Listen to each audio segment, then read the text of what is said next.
Hey everyone, welcome to the Strong Mind podcast. This is your host, Hazel Findlay.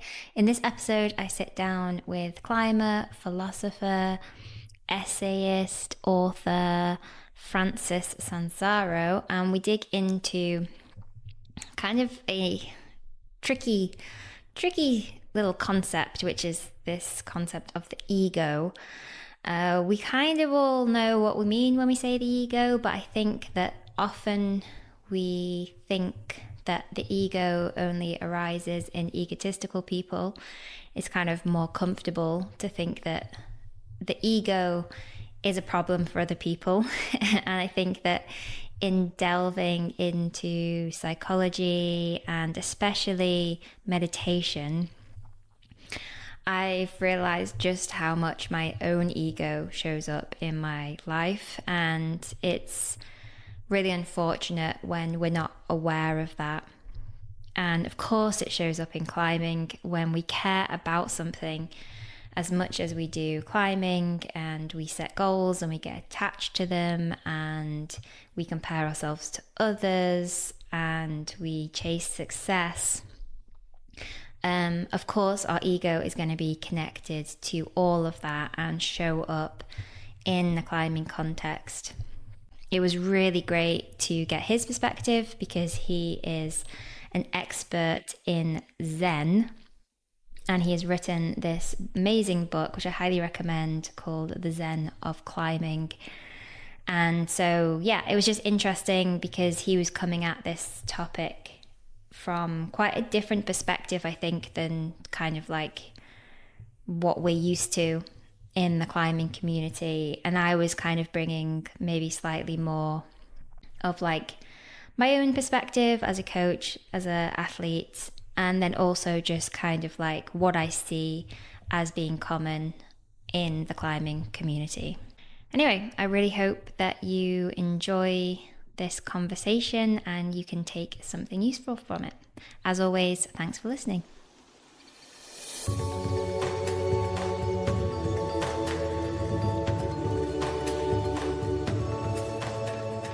All right. Hi, Francis.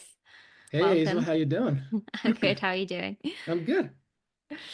All right. So, in a kind of effort to focus these conversations a little bit, I want this conversation to be focused on the ego um, Okay. as a concept, and how you understand it, and Yeah. personally, but also sort of through the lens of Zen and obviously through the lens of climbing.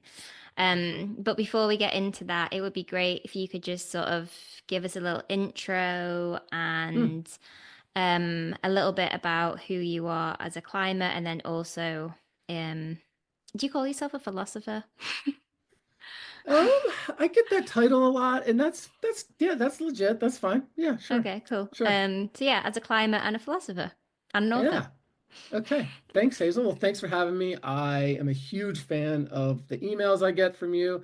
And I mean that. Like they're one of the few I really look forward to reading, and I just love like the depth you're bringing to like thinking about sports psychology as an athlete yourself. It's so good. I'm just a huge fan. Um, Okay, so about me, let's see. Been climbing about 30 years. I'm a trad climber, I'm a sport climber. I bowl. I'm kind of like, like an all-arounder, I guess you could say. I climb ice in the winter, things like that. So yeah, come from the climbing industry a little bit. I used to work at like Rock and Ice and all that stuff, but that's kind of more boring things. So I've been in the game for a while.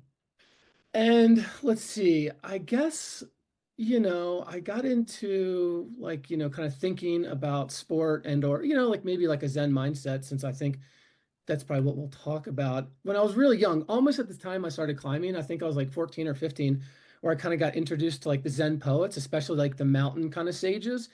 And, I was just like so struck about how crazy these guys were. They were just super wild um individuals just living out there, and and their writings and stuff really spoke to me, so it hooked me really early. And I'll be kind of brief here, but I ended up like getting like a PhD in the philosophy of religion, because of that early influence, because I'm just like, man, I want to figure out what's going on. I'm really interested in the mind and what consciousness is doing, like all these big questions, right? Mm. And so I kind of followed that track as I was climbing. As it turns out, going to grad school is excellent for a climbing schedule. Just so you guys know, get a burn, read the book, it's fantastic, so I encourage it. And then, eventually at some point, I just brought the two together with like my writing, and I think, I'd written a couple books before the Zen of climbing, but that was kind of the book where I finally was like, okay, like I want to bring these two together. I've been trying to study my own mind for a long time.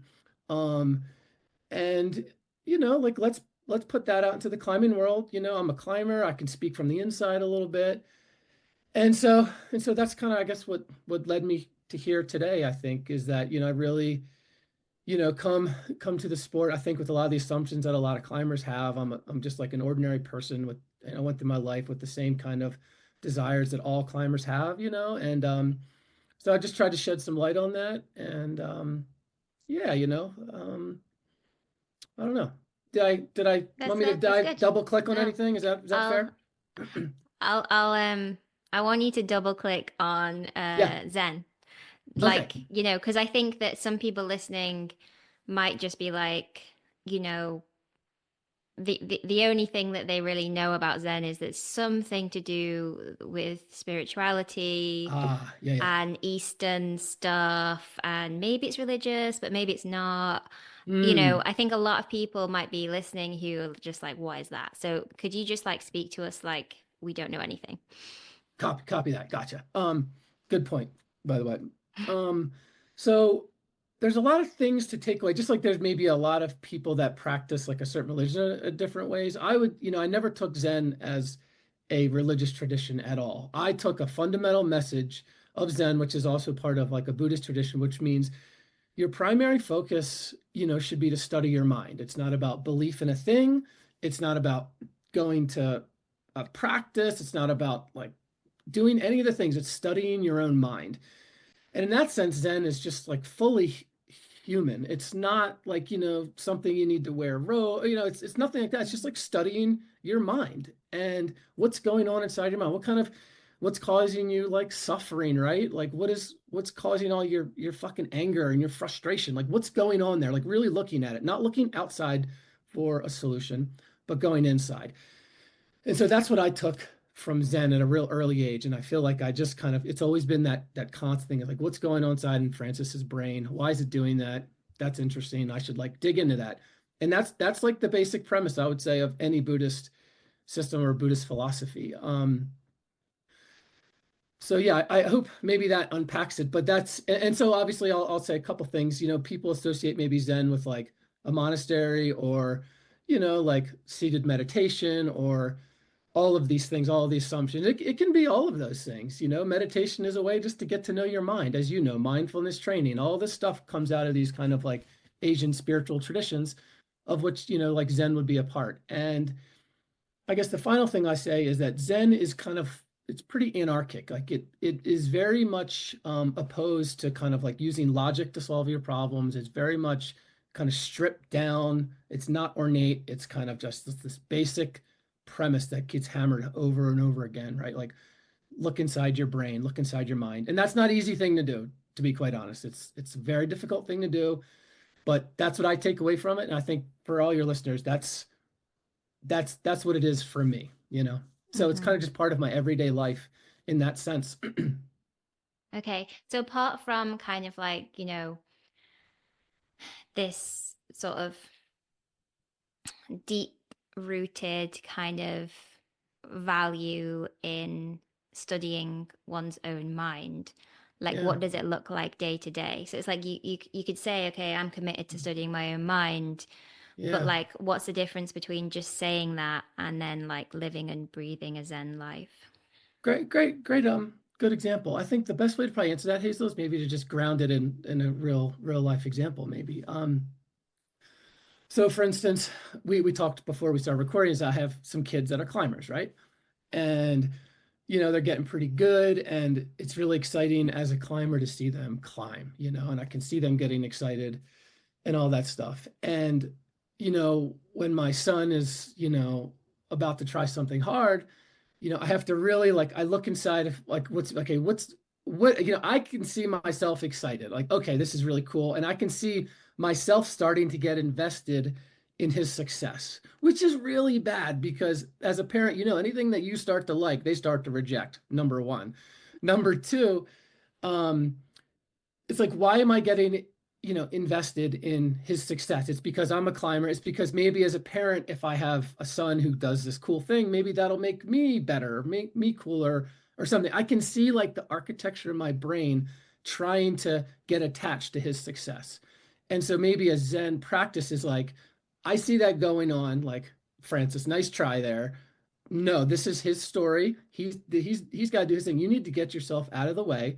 And if he asks you, if he kind of senses your attachment to his success, it's backing off of that. It's like, okay, like this is what do you need, Frankie? Like that sounds good. You should try that. Like, yeah, that's good. It's okay if you don't do it. Don't get frustrated, So I try to coach him as well and not getting attached to himself as a climber, or as a good Mm. climber. Like, hey, so constantly trying to reinforce maybe that what's going on in his mind, right? Because his mind Mm. is very raw, and I can see him getting really attached to hard climbing. He's just coming into it a little bit, Mm. it's like climbing 512s, 12 pluses.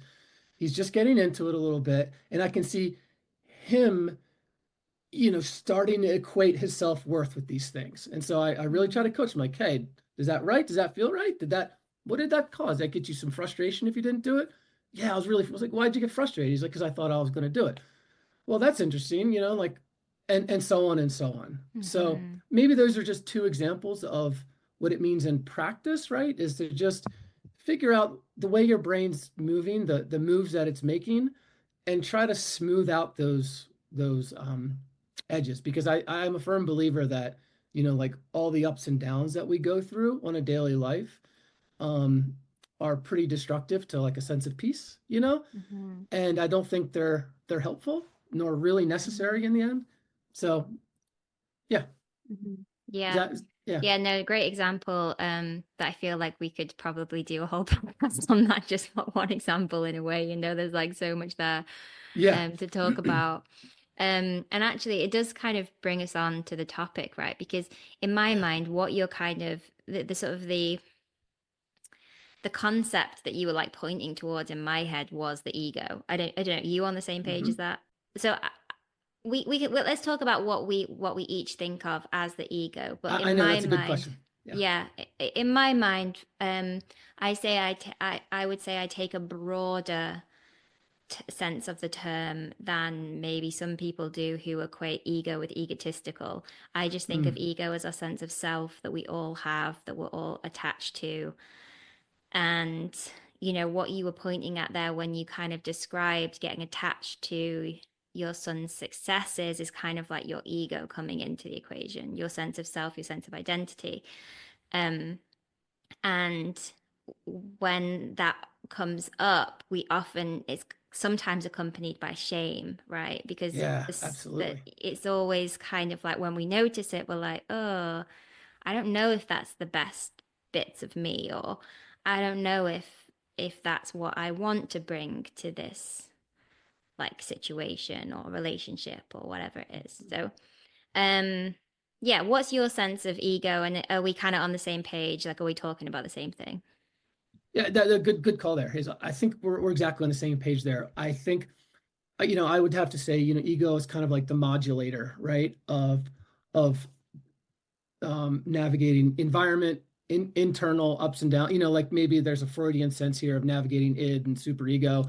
It's kind of a modulator of self. It's maybe um, ego can be, the way we look at ourselves, like in a qualitative way. I think when people they talk about a weak ego and overactive ego. It's always in qualitative terms.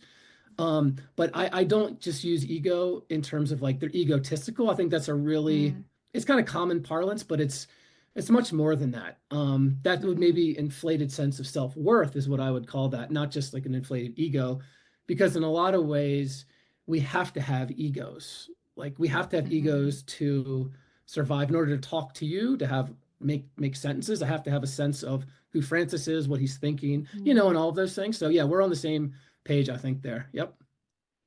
Yeah, and just to add to that, I would say that I think that how we would commonly describe an egotistical person is just one way that ego can manifest itself.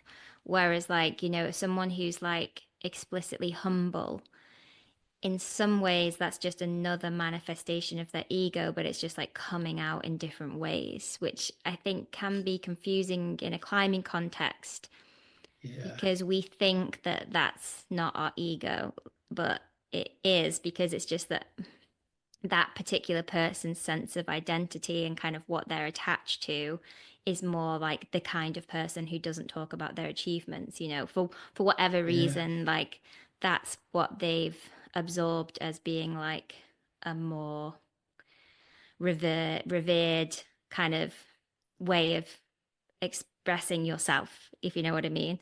Yeah, I don't know There, whether you want to just jump in on that.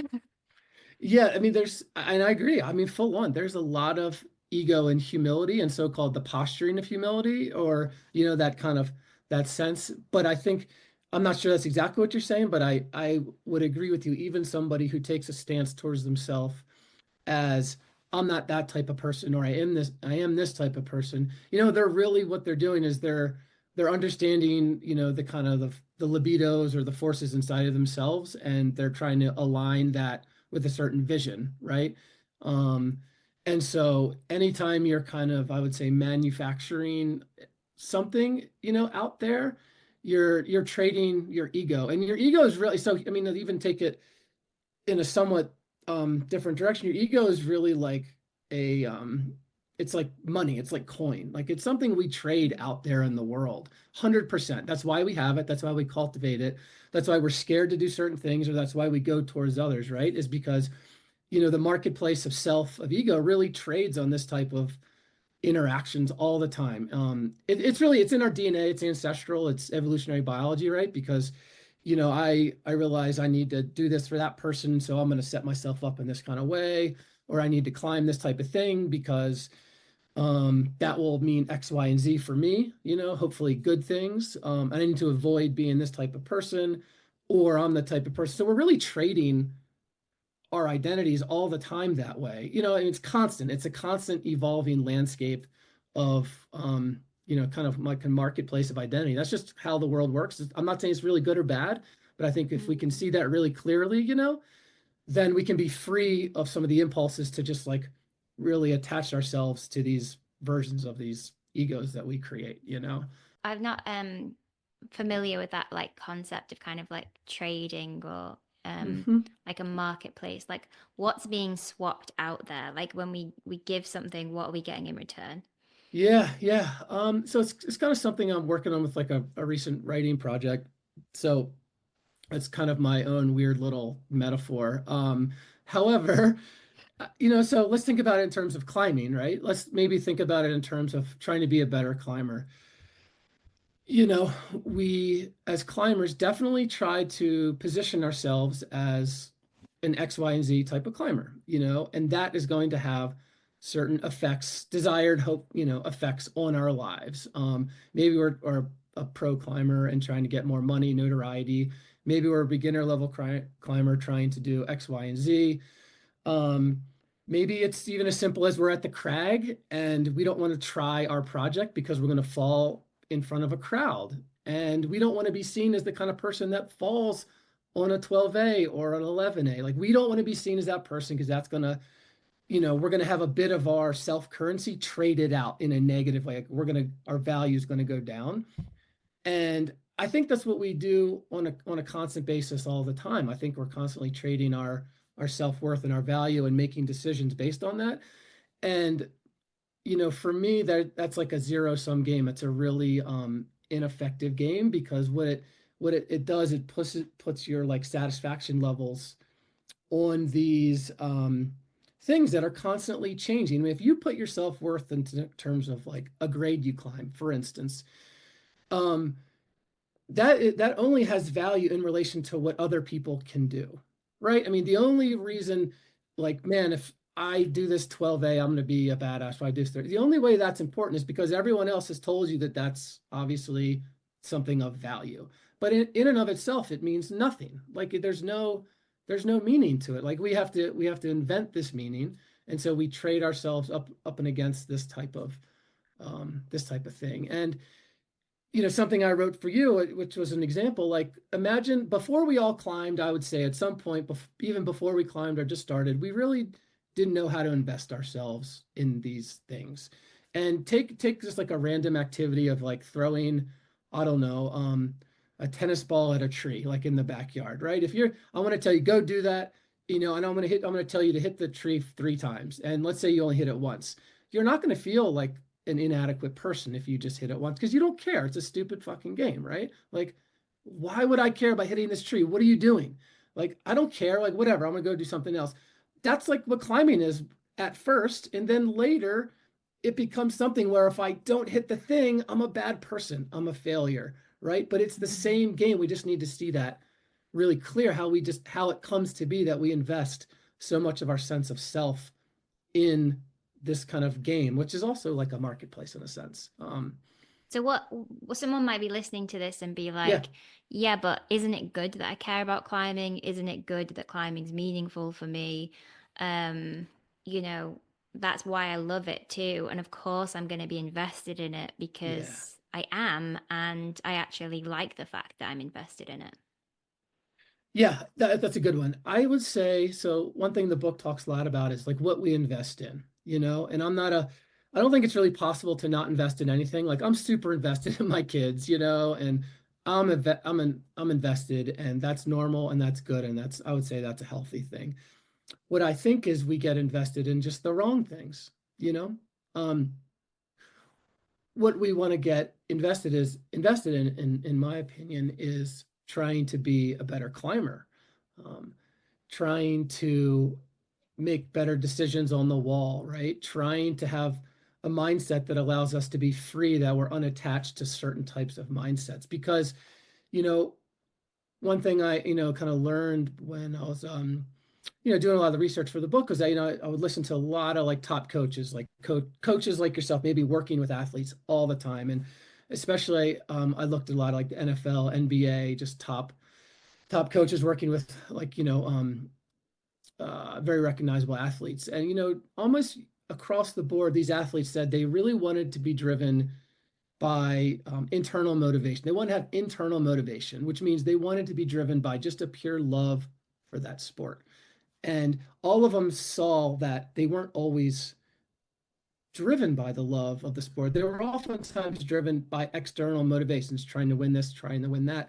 And they all said, that was destructive. We were too attacked, like we were not able to be our top performers because we were so clenched with fear because we weren't going to get this or that. When you're motivated by pure love or just by literally the act of climbing, I think you actually get better quicker. And that's the irony, because you're not putting all that pressure on yourself to align with a certain goal that's really just like a manufactured thing. So I guess to your question, I would say totally get invested. I mean, that's normal, that's human, but I would say get invested on what it means to be a better performer and to be a better climber, and invest in the game, the act itself, and not the externalization. And that's difficult, to be quite honest. That's going to come in stages. I think it's not like an on-off switch. There's some people that are going to, and I get this a lot with people like, God, like I love this book, but I'm still attached to doing my project. Am I a bad person? And I'm like, like, of course not. Like that's that's totally normal. Like, you do what you need to do. If the practice helps you let go a little bit and find a little bit more, maybe Mm. joy and a little more calm and calms your nerves a little bit, then that's great. You don't need to take this to extremes. So I guess that would be my answer to that. And then we can obviously double click on like what it means to be a better climber given all of this stuff. Like, what does it mean to really, prioritize good decision making or a calm mind? Like, what does that really look like? Because I think that's where the rubber like hits the road. Mm-hmm. Yeah, let's come to that later. I want to just like Okay. Yeah. um Go ahead. ground this in the concept of ego again. So Hmm. like when someone, so I use like intrinsic, extrinsic. So like Mhm. intrinsic being like the rewards are like retained within the task. So that's what you like clearly Yeah. described, right? Like Hmm. I go climbing because when I'm on the wall, I feel a certain way, and I really love that. And Hmm. then when you get too attached to sending, that's an extrinsic motivation because the rewards come after you've completed the climb. It's like you're doing it for your state of mind once you're done doing the Yeah. task that you said you love, which is like the weird irony of it. Right? Yeah. And that's why Yeah. often when people clip the chains on their project, they aren't as happy as they thought they would be because they realize that actually all of the quality experience was really tied up in the effort, but they didn't enjoy it as much as they could have done because they were too busy thinking about when that experience would end.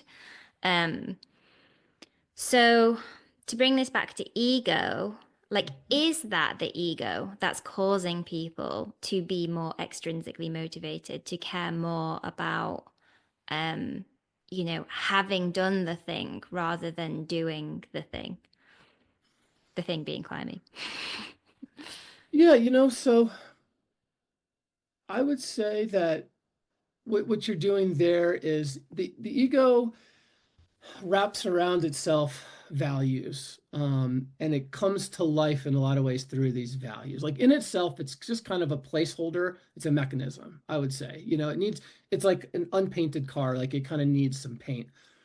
And we add paint to it, and which gives it value. And I think, Hazel, you Mm. may create a sense of value on your ego differently, and I may as well. Maybe it's being a Mm. father and a climber, or something like that. Maybe that's how I kind of attach value to my ego, right?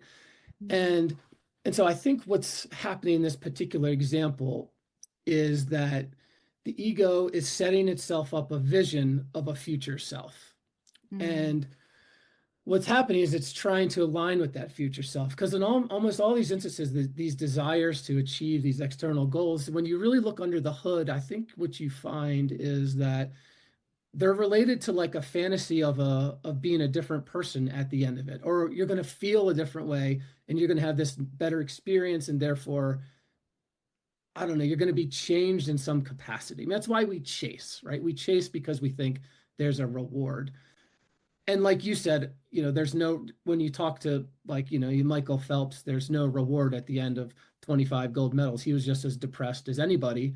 And there's a great documentary on this called The Way to Gold, and he goes all into this. But I think, what happened is ego is just naturally tries to optimize itself and try to, create a better value system for itself. And what it's doing, it's when you clip the chains, you have that moment of truth where you're actually given what you've been fantasizing about. And the emperor has no clothes because the emperor never has clothes because that thing can never really deliver the person you thought it would. You're not like leveling up to the activity. Like, an Olympic athlete is no happier than anybody else just on the fact that they've achieved these certain things. I mean, that is just proven time and time again. You can be really happy in unhappy situations and really unhappy in so-called happy situations or successful situations. And so, after I think we achieve, we there's a little depression there because we just didn't get what we thought we were going to get. It wasn't the experience we were hoping for, whatever. And so we kind of have to start at square zero. But here's the rub. I mean, like what the mind does, right? It says, oh shit, that wasn't it, but the next one will be, like, Yeah. you know what The I'm saying? constant striving. Yeah. The constant. It's like you get back on the train and you're like, okay, so I just climbed like a 13A. Fuck. I mean, if I could just do like a B or C, like that's probably Then gonna I'd do be a it. real climber. Yeah, then that'll do it, right? And then the 13C guy's like, man, I need to do like some 14A because that's like the benchmark.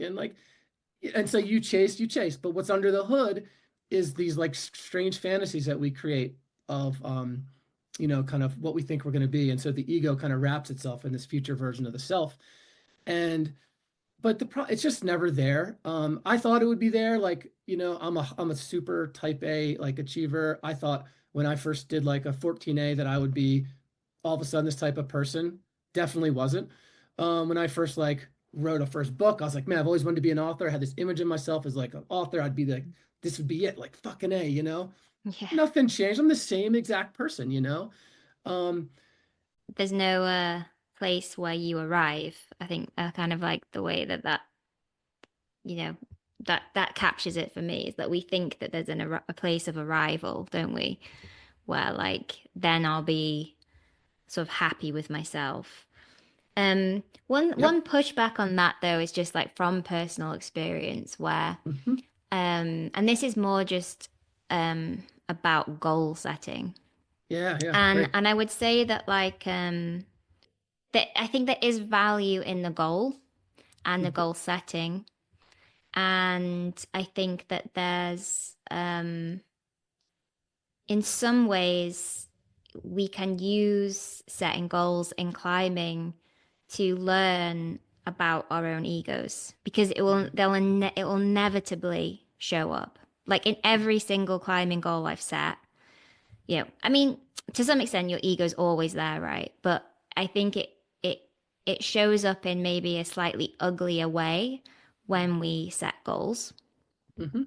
And for me it's been like for some of the climbs that I look back on where I'm like most proud of them and I think back at that experience as most positive in the sense that, I wasn't depressed when I clipped the trains and I didn't Hmm. just immediately think to the next thing where I was actually like, this was just an amazing experience. When I think back to those times, then I'm like, you know what? None of that would have happened had I not had that bit of striving in there. Hmm. So how do you kind of balance all that?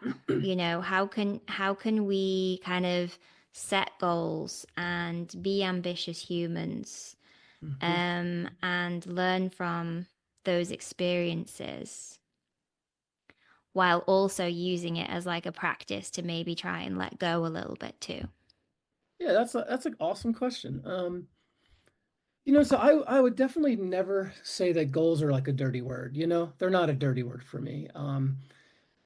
And I believe that it's really important, to kind of like structure maybe your existence or your effort in life towards, um, I guess you could call them a goal, but maybe you could call them like a practice, like you said, And I think it is tricky, and I think that, it depends a lot on what the goal is, I would say. And if it's like, okay, if I have goal, like I'm going to climb 13A, like if that is my Mm-hmm. goal and that's my intention, and I set everything around that, like the successes or failures on the lead up to that, as only valuable in relation to achieving that goal, then I think you're probably going to set yourself up for failure. So I was talking to somebody recently about projecting, and he's like, how do you deal with constant failure on a project? Like, I have a goal, I know I'm going to be a project climber, but how do I not get like too attached to that end goal? And I was, one thing that came to mind when I was talking about it is, like nobody goes into a relationship and like meets like a woman or a guy and is like, man, I can't wait till this relationship's over. Right? Like, you just met the person. You're not like thinking until it's over. You're like, I can't wait to see this person tomorrow or the next day. In other words, you establish like an open-endedness with that Mm-hmm. individual. Like, you're not seeking the end of that good experience. You're like, I just want to be there. And I think Mm-hmm. to be a good projector, and in other words, to have a goal, there's it's okay to have a kind of open-endedness to it, where you're like going into a relationship with this thing, and it's a goal. Like, let's be really honest, it's kind of like a goal that maybe doesn't drive the daily actions or the daily values you put on yourself, but it's nonetheless something that you're like putting some energy towards in life. Mm-hmm. And I think, kind of an open-endedness or an acceptance, um, as to like all the things that happen in that, I think I would say is like really pretty essential to the balance, because if you just have this goal of like a hard climb and every day that you don't make progress on it throughout a couple years or something, let's say it's like a really hard project for you,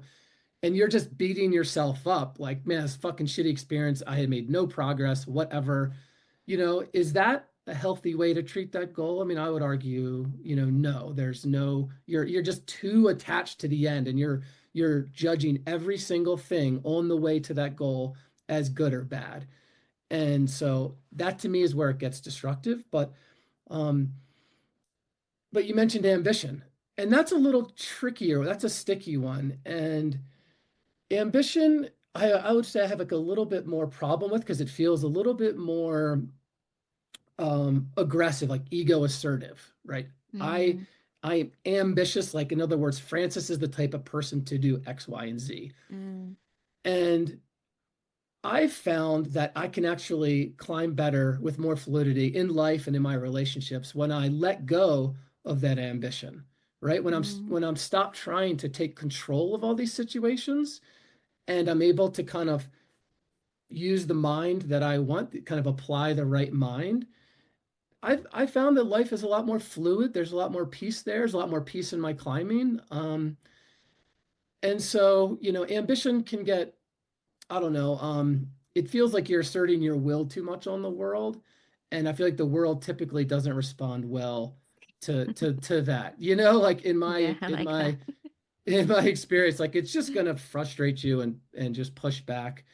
And so I don't know, yeah, but just full circle, it's totally, I think, valid in my estimation, having goals, but you gotta learn the art of holding them lightly. And I think professional Mm, athletes, the ones that are the best, I think they are the best because they know how to hold a goal, but they also know how to not let their life just get consumed by it, in terms of like the cycles of self-doubt, the lack of confidence, the lack of motivation, and the burnout. Like when you look at, I don't know, like Chris and Adam, like some of these guys trying routes for years, um, they're pretty open-ended when you hear them talk about it. Like, yeah, I've just been like trying this thing for years. Like, of course they want to do it. It's a goal, but they're pretty loose when you really like hear, when you really hear mm. them between the lines, they're pretty open-ended about this thing. It may go down. I don't know. Hopefully, I'll be lucky to do it. There's a lot of looseness there, a lot of But open-ended. I would push back on that because I think Yeah. some of that looseness is to protect themselves from fear of failure. And actually, one of the things that kind of Yeah. irritated me slightly about your book was Mhm. the referencing of high performers and elite athletes Yeah. like they I don't know if I should put myself in that category or not, kind of have it right. And like Mhm. from the messaging that I keep getting from kind of like high level sports is is not really in line with like what I think your deeper messaging in the book was. Mhm. And I think that a lot of our best climbers do put a lot of self-worth into their climbing. There's a lot of frustration, there's a lot of fear of failure. There's a lot of focus Mhm. on externalities. Um, that's just what I see. I don't know if maybe I'm Yeah. looking at it in maybe a bit of a negative lens, but then outside of Sure. climbing, like if you watch something like Drive to Survive or some of these golfing ones that my husband watched, but I haven't seen the whole thing, but I've heard his commentary on, or like, some of these other sporting things on Netflix. It feels to me like that like ego is a huge part of it, that attachment is a huge part of it, and that those communities value the person who is the most attached to the outcome. The Mhm. F1 driver who says, I'm here to win, and anything else is just I'm a failure. Like that's it. Like my life's over. It's called Drive to Survive, Yeah. because the Yeah. idea is that if they lose, they will lose their seat, and that to them is like dying. It's like, that's the opposite of surviving, right? It's like a Mhm. death, but it's not a real death because these people are generally pretty privileged. They're generally quite wealthy, and they'll probably just compete in F2. Like, Yeah, yeah, totally. so really it's like the death of their sense of identity, their death of their ego if they don't Hmm. perform well. And a lot of them, I feel like, don't have these conversations, these deeper conversations around like, why is this important to me? Why do I want to beat these other people rather than just be the best driver that I can be? So I don't know. I'm just pushing back on that, Great. Good. because I feel like I see different messaging. Great. No, I like that. That's awesome. I think there was a lot there. I would say, so first of all, I would say there's not one path to performance. I think there's a lot of different paths to take. That doesn't mean they're all the best ones. Um, so I don't think there's one thing that you need to do to be a high performer. And so that being said, and by the way, I think a high performer, you can be a certain type of person and 5'10" can be high performance for you. And you can be another type of person and 5'14" could be high performance. I think the process to getting to high performance, it's not based on grades, it's based on teaching yourself how to perform at your limit. Um, but that being said, I would say you're correct, totally right in that there is a large swath, and I don't know about percentage of majorities or anything, of athletes that are completely driven by external motivations and ego. And I would say that is an absolute path that people can take. So I mean, so we're on the same page there. You like, there are plenty of athletes. Apollo Ono was famous for saying, I didn't even like necessarily what I was doing. I just didn't want to lose. Like I just hated fucking Mm. losing. I was Like, have terrified you of read losing. Jerry Murphy's book? Yeah, yeah. Like, I am the best climber in the world, saying that to himself every day, right? Yeah. Well, actually, there's a lot of nuance to that because the book that he read actually would never say, I'm the best athlete. He says, I'm the athlete that has the best winning performance. So he kind of actually takes that, and I would say, if we take it Moffat on his face value, he really inverts what that author is saying, which I found to be really insightful. But and that could be like something we could talk about. But so I agree with you that like there's a lot of athletes out there. However, in doing this work, which I first did on myself, I would say, and it's like kind of perked up my ears, and then I started just reading a lot of literature and talking to climbers, at being at the magazines, and just going through all the types of various material. What I found that it was indeed the case, what you're saying, that a lot of athletes were ego driven, but that doesn't mean that they were happy with that. That doesn't mean that they thought that was the best way to go. So, Yeah, in other yeah, I words, agree like there. you've, so they were doing that, Mm, but they were also cognizant there was another way. And so I mm, consider myself as the person who can acknowledge, like, hey, all this stuff is out there. There is a path to high performance out there, and that's fine. But the problem is, I would say that kind of ego driven, grade driven or medal driven type of thing, it seems very obvious that the people who've achieved that have been unhappy with that approach, right? It's been mm, unfulfilling because they're always going to get beat by someone at some point. Their records are always going to get broken, um, and it's always going to be disappointing. I would say, hey, what about you put your stock in something else, and then you can never have to feel frustrated again, or you never have to feel like a failure. Wouldn't that be mm, nice? What does that look like? And so that's where mm, I would say some athletes have gone down that path. For sure, there's a lot of stuff out there where you hear athletes talk in between the lines. You can find it. It's there. But I think sports psychology is just catching up to maybe what that is, and kind of like what that looks like. But so that would be yeah. that would be my I agree response to with that. that.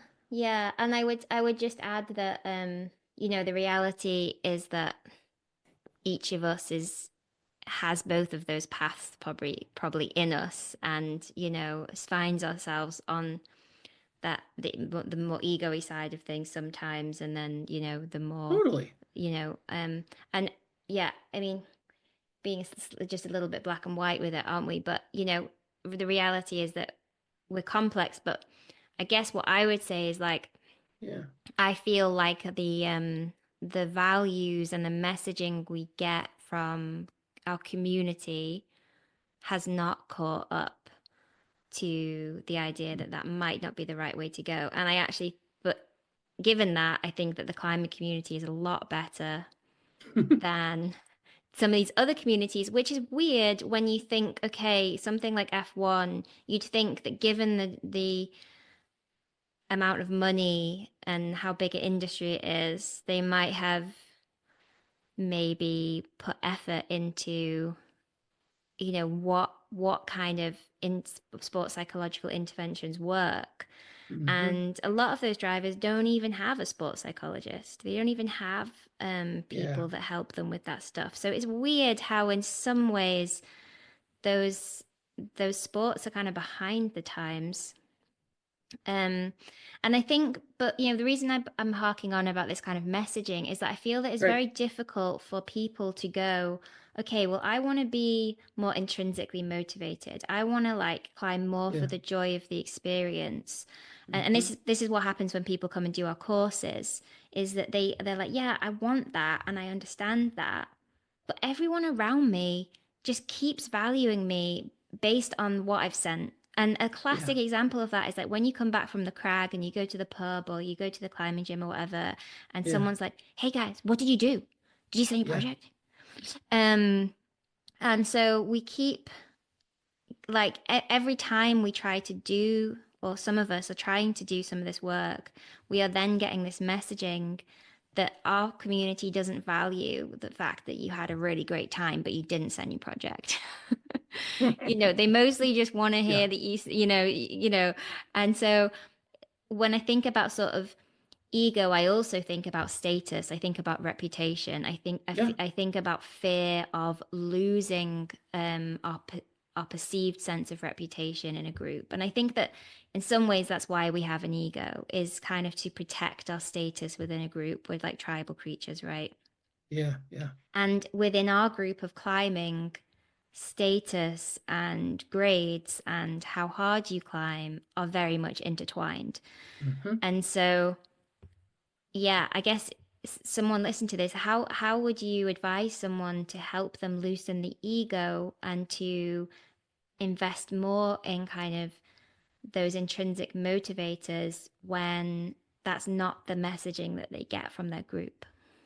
Yeah, yeah, no, good stuff, Hazel. I think, and just to follow up on your final point, just when you talk about status and stuff, that was what I was talking about earlier about the marketplace. Okay, right, yeah. That's how our status rises and falls in relation. And I try to bring the language outside of climbing, but that's just the nature of life, how we're jockeying for status and all that stuff. And in climbing, it's no different, obviously, you know. And so I think what we can do maybe is just expand it, right? We get judged for inside of climbing what we've done and what kind of climber we are, but in the world, what do you own? What do you do, right? Constantly, I think we're getting the eyes of judgment upon us. And I don't think you can necessarily fix the problem inside of climbing, right? I don't think that it's enough. I don't think it's a sharp enough tool to do what we need it to do. And this was kind of like this is where Zen comes in. Is that Zen is a sharper tool than going to the crag and like, okay, I'm not invested. Like, no, no, no, that's not going to work. You need to go deeper than the level in which the problem was created. Like you can't solve a problem on the level in which it was created. You need to go deeper. And deeper is how your mind is functioning.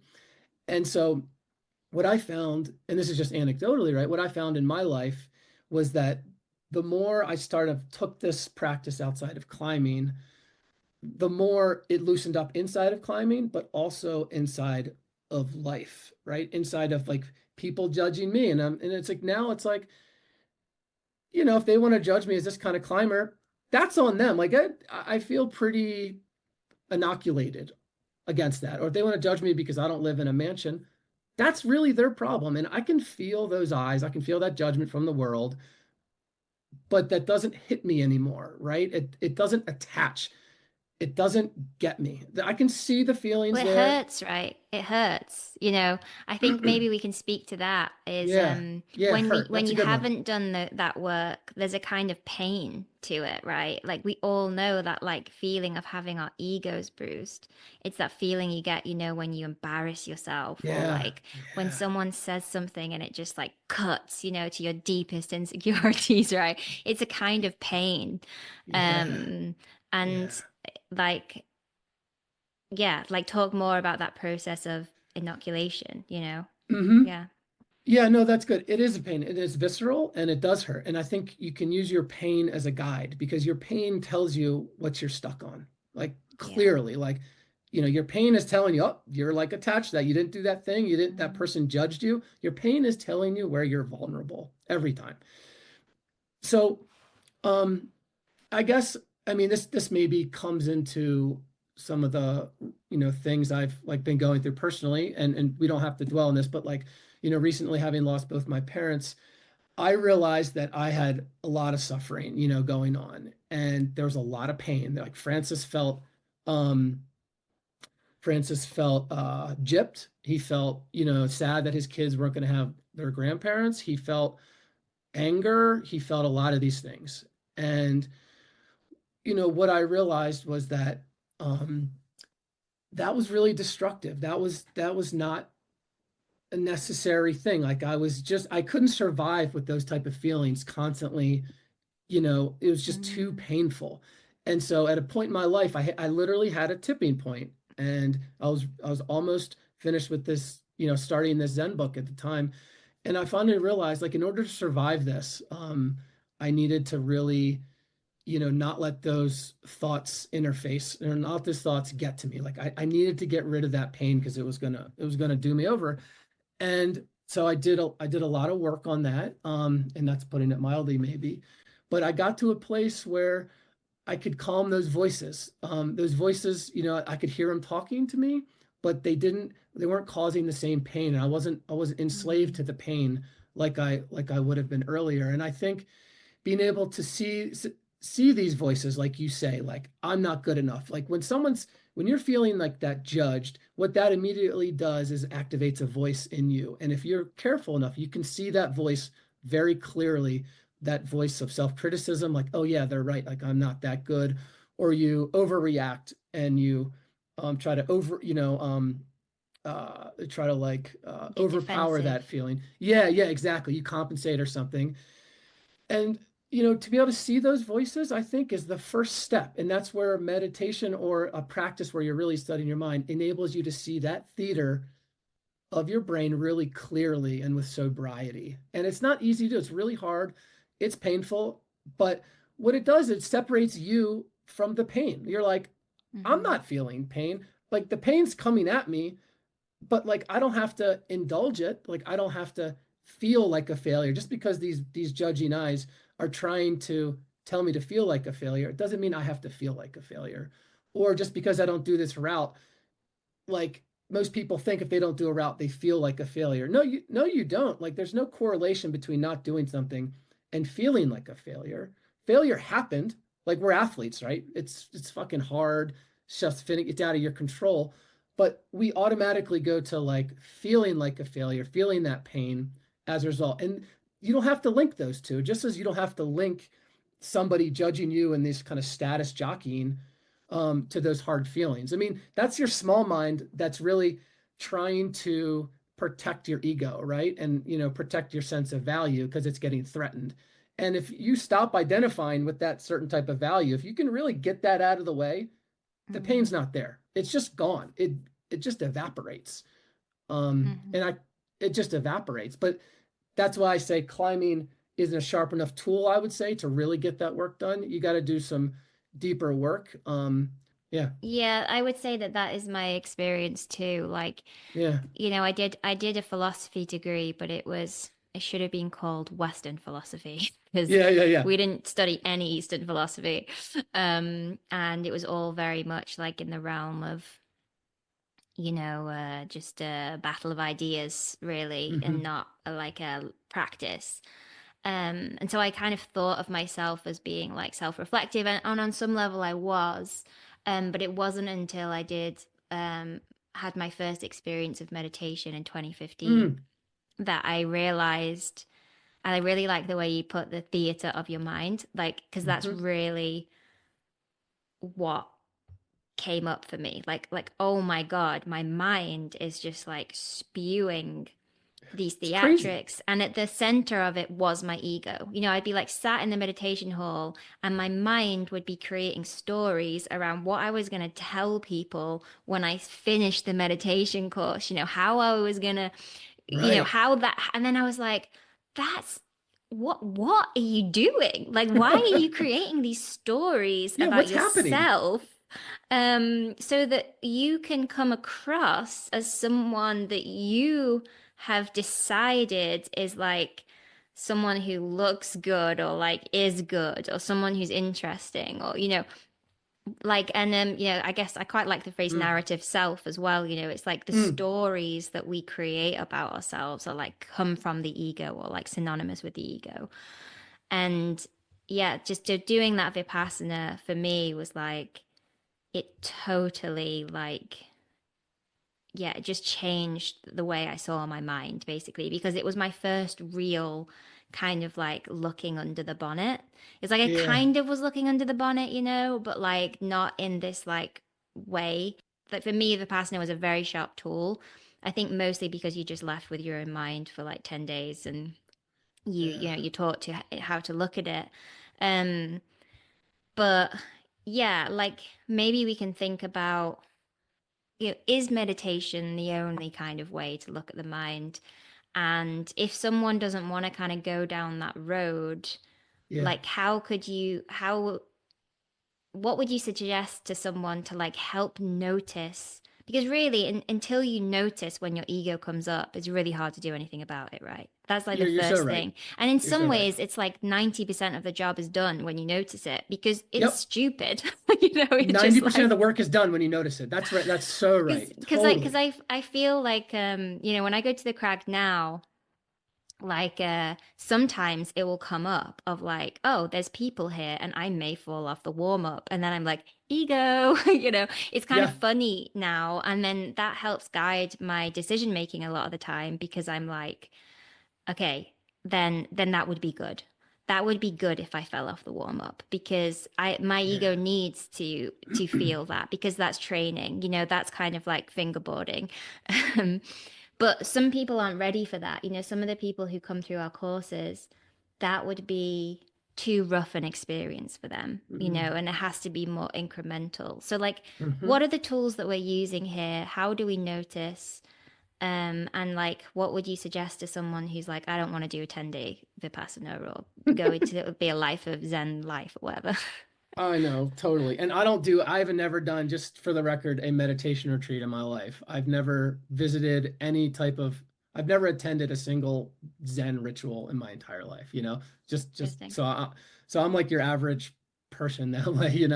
Um, there's a funny thing about the sharpness of this tool. And, so if you want to work your biceps, like don't do push-ups, right? And there's a funny thing of way the body works. The body has principles and it follows those principles. Like if you want to work your triceps, do some push-ups. If you want to work your mind, if you want to understand your mind, it seems to be the case that creating a place to observe your mind in its like naked, crazy monkey mind way is the best way to go about it.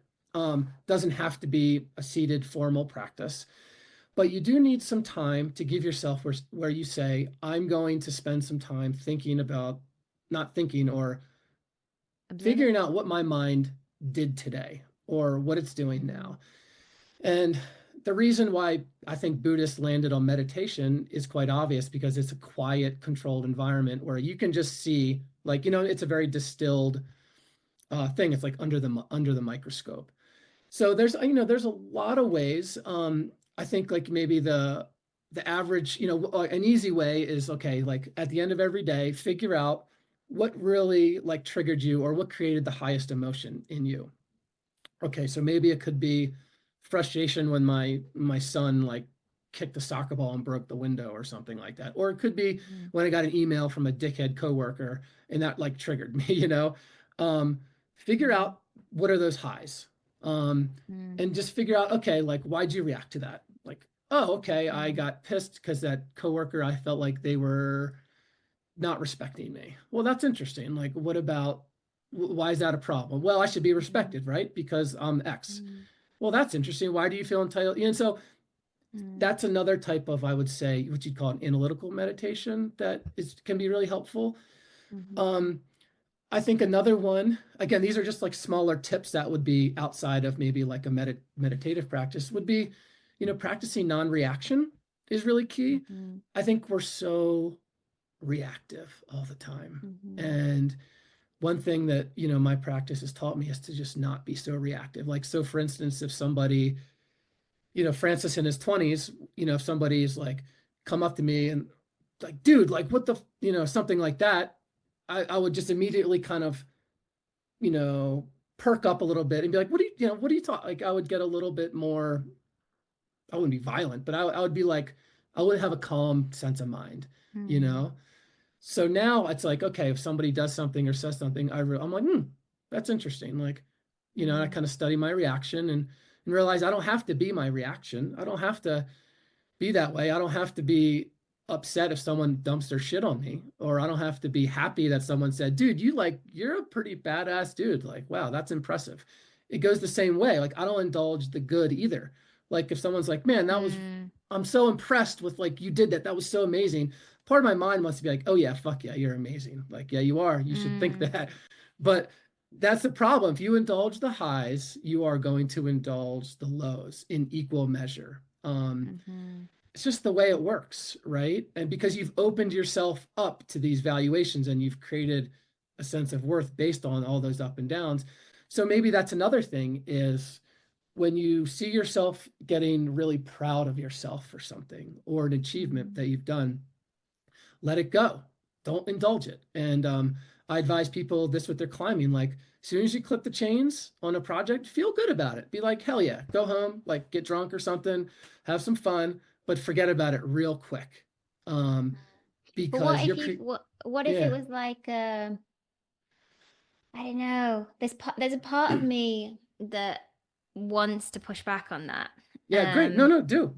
but I'm not sure exactly how or why. But yeah, it's really interesting this question of pride because someone actually Yeah. asked me on a podcast like years and years ago, like, what are you most proud of?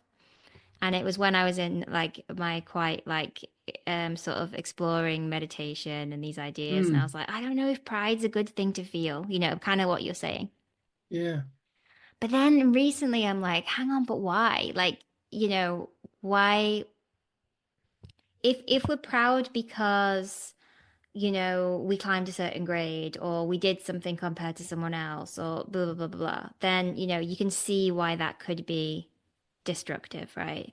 But Yeah. what if we're proud because, just on some sort of basic level, there was some kind of self-efficacy there where you like, you will, you set yourself a challenge, you met that challenge well, you Hmm. managed yourself well. Maybe you even managed your ego well. Hmm. And then there was some kind of resolution to that. Yeah. Can we not look back at that and go, okay, actually, that's going to like give me confidence for the other challenges in my life. That is going to, remembering that and taking stock of that is actually going to be helpful for me. Like, Yeah. where's the bright line between that and Yeah. pride? I think it could just be a matter of terminology. I think we consider pride and feeling proud a little different. Like pride, I think is like a great vice.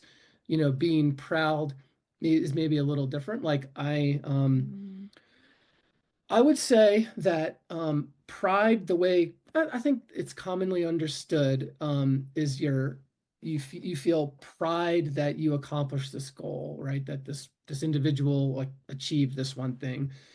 But I would say there's nothing against having a positive experience. And I think if we can like maybe describe what is a good thing a little differently. Like, okay, so you should feel satisfied that you made good decisions.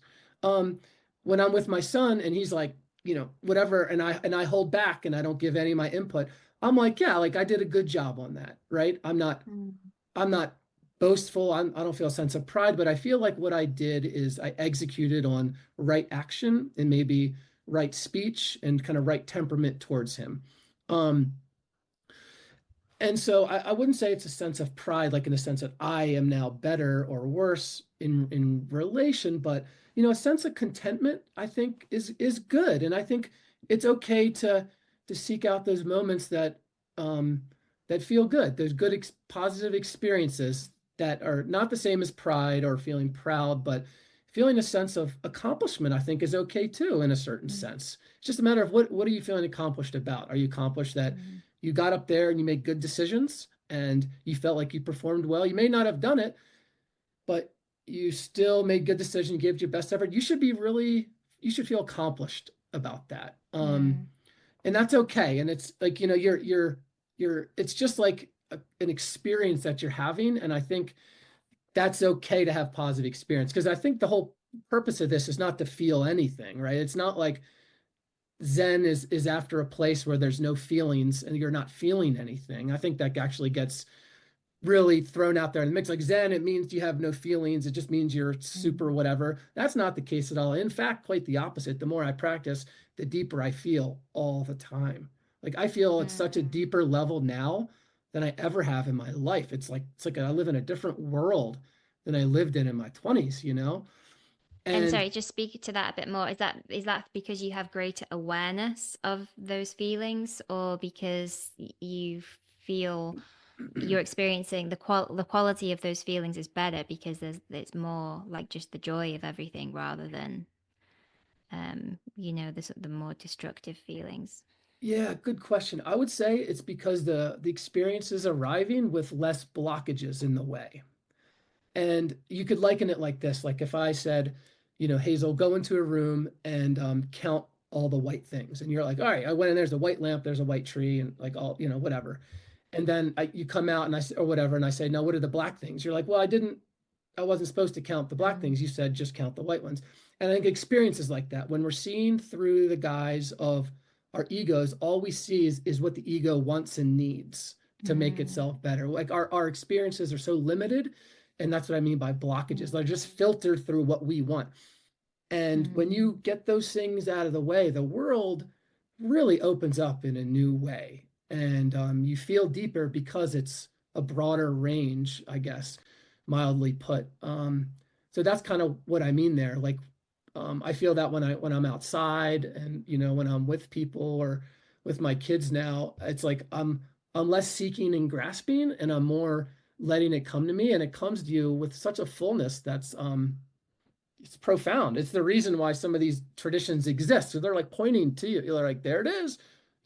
That's the whole reason these mm, traditions exist. They're trying to point you to that fullness. mhm, And there is a sensation aspect. There's a felt, it's all about that lived experience. But the problem is, again, when we're acting from a place of ego, all we see is our ego's insecurities. And like you're just constantly trying to get this, that, and I'm going to do that. And it's just this calculative mm, disaster.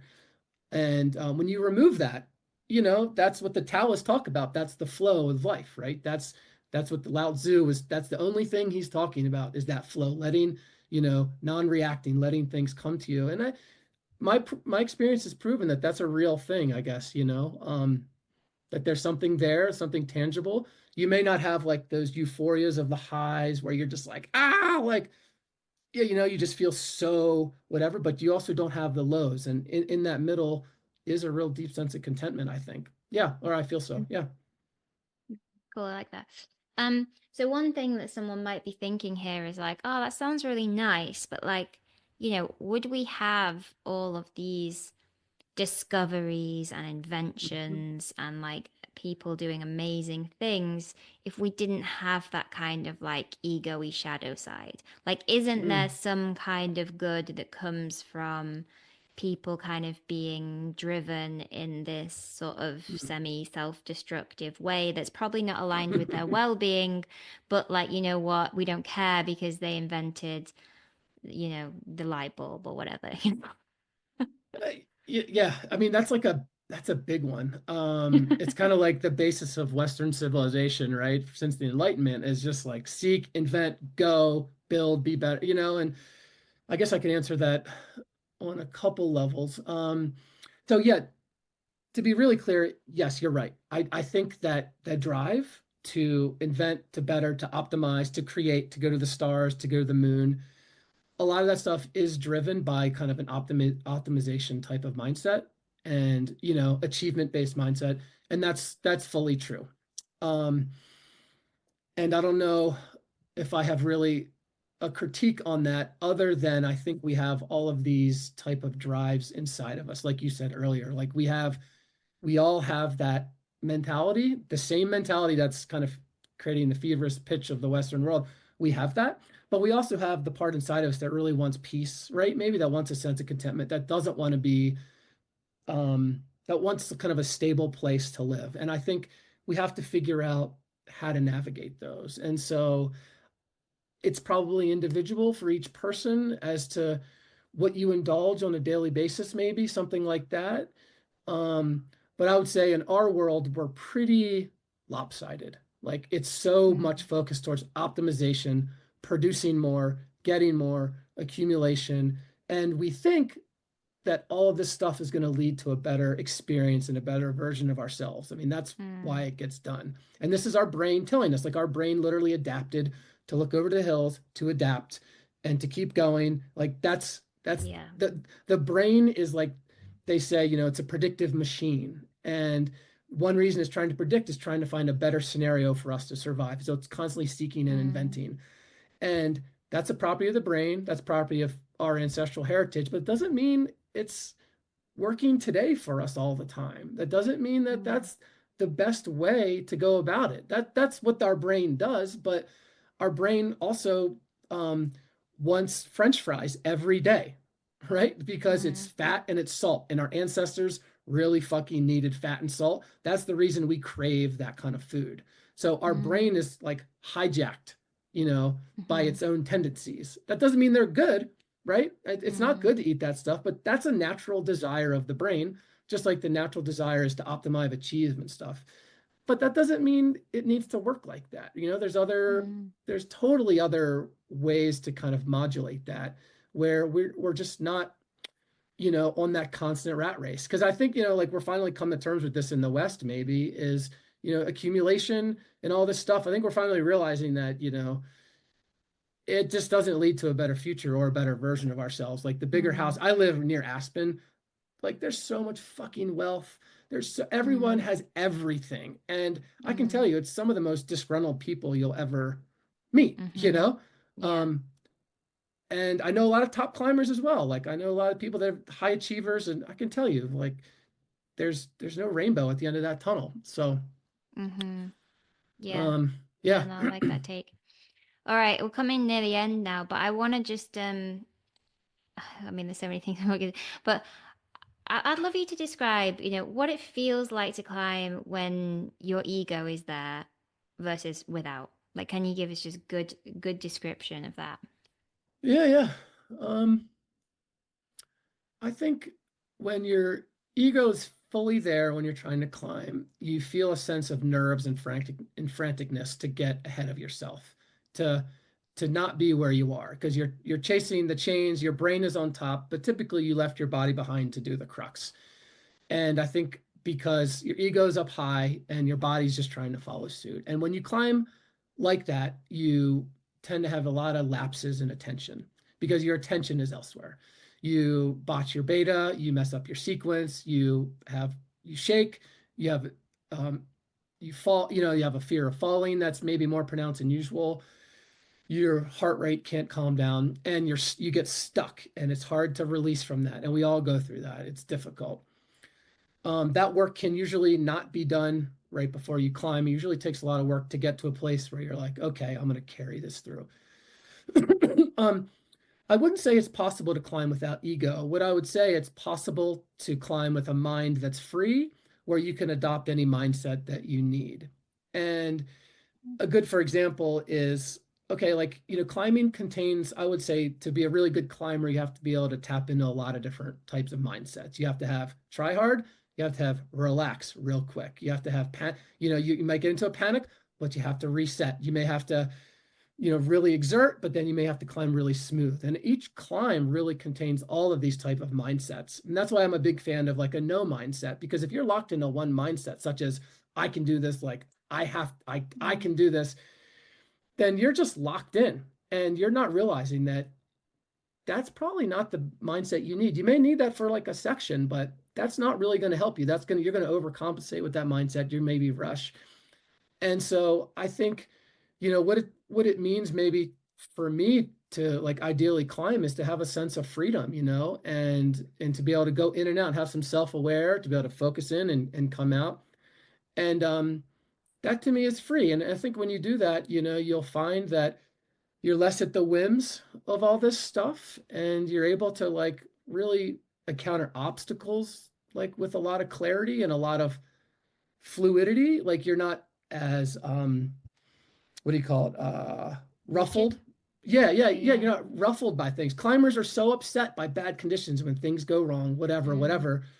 And I've learned that you really got to just be able to master interruption really well, or master the imperfect. And I think if you can do that, you can find, and this comes to flow maybe, but flow will come a lot easier if you learn to master imperfection than to chase perfection, And it's an odd thing. It's a weird paradox, but I don't know. I found it in my own climbing.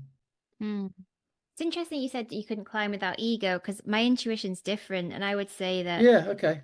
in it, that sort of if I'm chasing anything in my climbing, or what I want to always be chasing in my climbing is just that feeling of flow, which for me is mostly characterized by a loss of sense of self, which I Mm. feel is this loss of ego. I mean, Mhm. maybe we could argue that like your ego is always online to some extent, but for me, when I climb at my best, whether I need to try hard or be Mhm. what you're calling different mindsets, which I wouldn't use that terminology, but Mhm.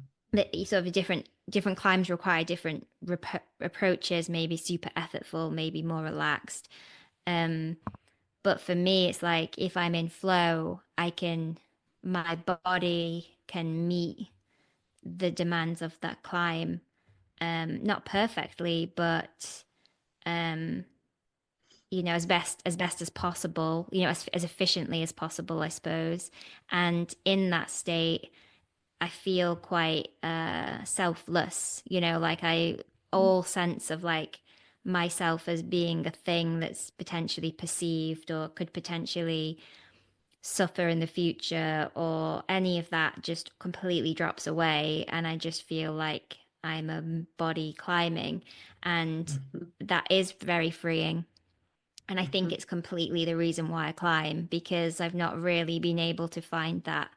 I can find flow in Mhm. hints of other things in life, but for climbing, like I can reliably kind of find it. Yeah, yeah. And that's, I think, why I climb because it just feels really good when your ego drops away, There's Oh this yeah. sort of yeah, just like a freedom to it, I suppose, isn't there? Yeah, and I think you and I probably agree. I would say to your earlier point that I think the ego is always online in a sense. Mm. I think it's hard to online. What I think happens when people, this is a whole nother conversation, but when people talk about no self, I always like, no, it's not that you have no self, it's that you have full self. There's no such thing as no self because you can't do it. Your body literally can't like function. You can't move your arms. You have to be a biological Yeah. self and entity in order to like send commands to do things. So I I think would that's say just that, linguistics though, because I think hmm that it just depends how you're defining self yeah, there, yeah, right? totally, And Hazel. yeah. No, that seems totally fair. But yeah, I don't know. I don't know if I Yeah. answered your question there, but No, you did. You totally did. okay, Um, okay, cool. yeah, you did. But it would be cool just to, yeah, maybe we can just finish. I think that's a nice place to finish because it's like that's what you really have to gain from doing this work, right? Is that you get however you want to describe it personally. I Hmm. think we probably all felt it, right? That feeling of when you climb without the chatter and without the distraction, without the tension, um, without thinking about sending or not sending. Um, so yeah, maybe that's a nice place to finish, unless you feel like we should talk about something else. I know. I feel like we could always keep going. Yeah. No, I think it's about just a joy you can't take away. That's what it's about. I think that Mm, freedom, there's a joy there, and it's possible to have a joy where it never goes away. It's kind of an elusive goal, perhaps, but that sense of freedom, you can take it outside of climbing and find it everywhere. And to do that, you hmm. got to do the work everywhere. but Mm, there is a joy there, and I would contend it actually is going to help you climb better and climb with more fluidity, more ease, more sense of self-acceptance and all that stuff. And just plain will make you, I think, a better athlete and a better human as a result. mm-hmm. All right. So what's one like next step for people? What's a logical next step for someone who's like, Hmm. this sounds kind of interesting, but I don't really know what to do next? Yeah. Questioning motives. That's always a Mm, good thing in life in general. Like, what are you after? And just really have a hard look at yourself as to why. And then yeah. keep going. Go as deep as you can go and do that a lot. Check in. We're not taught to do that. Like we go to the gym and we're like, I got to do my hangboard repeaters. I got to like climb on the Mm, can. Like, we have a very big physical plan for what our workouts want, but we are not trained to have any type of mental plan or to be aware of what our brain is doing while we're doing these things, which is so mm, backwards to me. So yeah. figure out like what's driving you, what's motivating, what do you want, why do you want it? And if you get to the bottom of that Mm, question, I think we're all going to end up at the same place, to be quite honest. It's like rolling a ball down the Grand Canyon, like it's going to end in the river. And I feel like if you follow that train of thought, eventually it's going to go to one place, you know? nice. I love that. It's a great place to end. Well, thanks so much for your time, Francis. It's been great. Yeah, Hazel, thank you.